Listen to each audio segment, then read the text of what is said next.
Good morning, Year 6. Morning. And today is chapter 21, a crime thriller. The detective paced around the wreck of the Rolls Royce. Stella had a good look at him now. Strauss was a portly man with thick rimmed glasses and a shock of wiry black hair. On his upper lip sat a bushy moustache, not unlike a hairy caterpillar. He very much looked like the part of a detective and could have stepped straight out of a crime thriller. A long brown crumpled mac was worn over an even more crumpled grey suit that seemed at least a size too small for him. His outfit was topped off with what detectives' favourite, a brown felt hat. Stella watched as the man inspected the damage and made illegible scribbles in his notebook. She caught a glimpse of her reflection in one window of the Rolls Royce that hadn't been smashed and hardly recognised herself. She looked awful.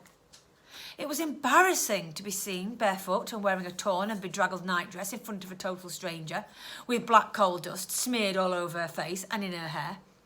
No wonder the detective thought she had the appearance of an urchin. Right now, she certainly didn't look like the daughter of a lord and lady, and a lady herself.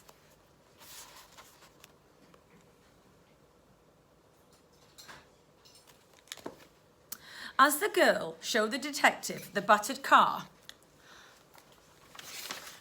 Soot had been dispatched to climb down the chimney and into Aunt Alberta's bedroom to make sure that she was still sleeping. As soon as Alberta awoke, he was to conjure up another of his ghostly disturbances. Anything to keep the wicked woman from seeing the detective. For now. If Stella could convince Strauss that her aunt was responsible for her parents' deaths, there was no reason why he couldn't race upstairs and arrest her on the spot. He could handcuff her while she slept. The little girl looked on in silence as the detective lifted the crumpled bonnet of the Rolls Royce and inspected the engine, tapping various parts with his pen. Next, he kicked all the tyres with his foot and knelt down and looked at the undercarriage. Stella wasn't sure what was being achieved by all of this, but assumed, as Strauss was a detective, that he must know the best. Finally, he rose to his feet and announced, "Well, miss, after a thorough inspection of this motor vehicle, I can conclude that this was nothing more than a tragic accident. Now, if you will excuse me, I will be on my way back to Scotland Yard." "It wasn't an accident," pleaded the girl. "Why ever not?" He rolled his eyes. "Because I believe my papa was poisoned." This stopped Strauss in his tracks. "Poisoned, you say?" "Yes," spluttered the girl. Stella was certain of it, but she still felt nervous saying it. The detective pulled his glasses down and peered over them and into Stella's eyes. It was clear she had really caught his attention.